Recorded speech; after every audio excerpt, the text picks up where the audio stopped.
Essential oils are just everywhere these days, right? They're promising everything from a better mood to a house that smells absolutely amazing. Their popularity has just exploded. But with all the information and, let's be honest, misinformation flying around, it's so easy to get lost. And that really is the million-dollar question, isn't it? The internet is just packed with conflicting advice, and it's genuinely tough to know who to trust. So that's what we're going to do today. We're going to cut right through all that noise and separate the facts from the fiction, giving you the clear, practical guidance you need to use these powerful oils with confidence.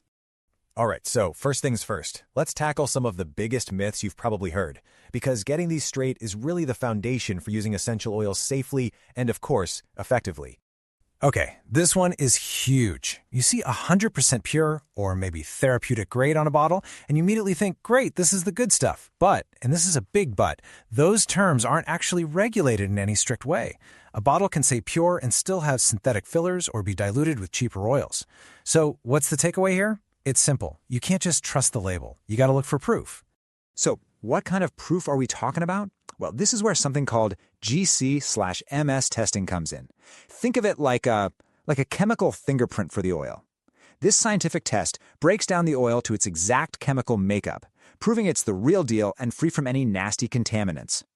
Reputable brands will be proud to share these results. It's how you know their lavender oil actually has high levels of linalool, the compound that makes it so calming and isn't just a bottle of nice-smelling filler. Transparency about testing is a fantastic sign of quality. All right, here's another big one that gets thrown around all the time. While essential oils can be amazing for supporting your wellness, like using lavender to help you unwind or dabbing a little tea tree on a blemish, they are not a cure-all. They are absolutely not meant to treat serious medical conditions or replace medications that your doctor has prescribed.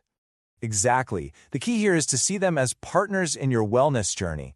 They can be a wonderful part of a healthy lifestyle, working right alongside professional medical advice. They're complementary, right? Not a replacement. Okay, so now that we've busted some of those myths, let's get down to the really practical stuff, the essential safety rules. This is the how-to guide for using these amazing gifts from nature responsibly. And maybe the biggest myth of all, the one you absolutely need to remember, is that natural does not automatically mean safe. Essential oils are incredibly concentrated. Think about it like this. Just one drop of peppermint oil, that's as potent as drinking almost 30 cups of peppermint tea. That's some serious concentration. That power is what makes them great, but it's also why they demand our respect. And that power, that concentration, brings us to the absolute golden rule when you're putting oils on your skin. You always, always have to dilute them. Putting potent, undiluted oils straight on your skin can cause some serious irritation. A carrier oil like coconut, jojoba, or even almond oil is what helps deliver the essential oil safely. For adults, a great place to start is just 1 or 2 drops of essential oil for every teaspoon of carrier oil. Super simple. Okay, and here's a really specific warning you need to be aware of, especially if you love citrus oils. Some of them, particularly oils like bergamot, lemon, and lime, are what we call phototoxic.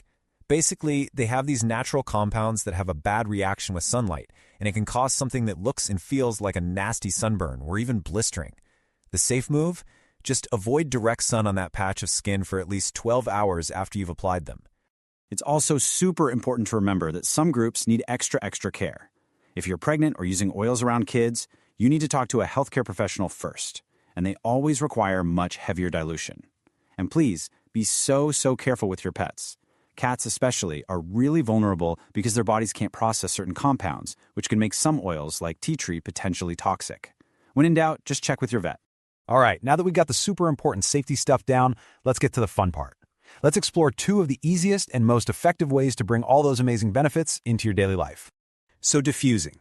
It's probably the most popular way to use oils, and you've got a few different options. Ultrasonic diffusers are the ones you see most often. They use water to create that cool mist, which is great for everyday use. Nebulizing diffusers are more intense. They use air pressure to release pure, undiluted oil, perfect for more focused, therapeutic moments. And then you've got your evaporative diffusers. Think of those reed diffusers. They're super simple, low maintenance, and great for small spaces. No matter which kind of diffuser you end up with, there are a few best practices to keep in mind. First off, you really don't need to have it running 24/7. Seriously, 15 to 30 minutes at a time is usually more than enough. Use just a few drops for a small room, and always make sure the room is well ventilated so the scent doesn't get overwhelming. But what if you don't have a diffuser? Or maybe you're out and about and need a quick pick-me-up. Well, that's where direct inhalation comes in. And honestly, it might be the simplest and one of the most powerful ways to get the benefits. Yeah, it's really that easy. A drop or two on a tissue, or even just in the palms of your hands. Cup them over your nose and just breathe in slowly and deeply. This technique is just perfect for when you need a quick moment of calm with some lavender, a fast mental boost from peppermint, or to help clear your head with a bit of eucalyptus. It's amazing. Wow. Okay, so we've covered a lot of ground, haven't we? From myths and safety all the way to how you can actually start using them. So let's bring it all home and lock in the key takeaways that will let you use essential oils with knowledge and, most importantly, with confidence. Think of this as your essential oil checklist, your go-to guide for using oils with total confidence. First up, quality. Always look for that GC/MS testing we talked about. Second, respect their power. Remember, natural doesn't mean harmless.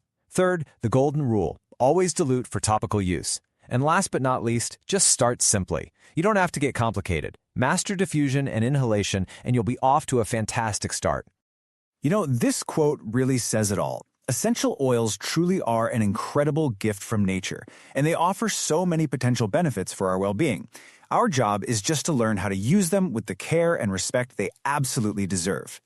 So there you have it. You now have the foundation, the knowledge you need to explore this amazing world of essential oils safely and with real confidence. Knowledge truly is power, and that power is now in your hands. So the only question left is, how are you going to use it?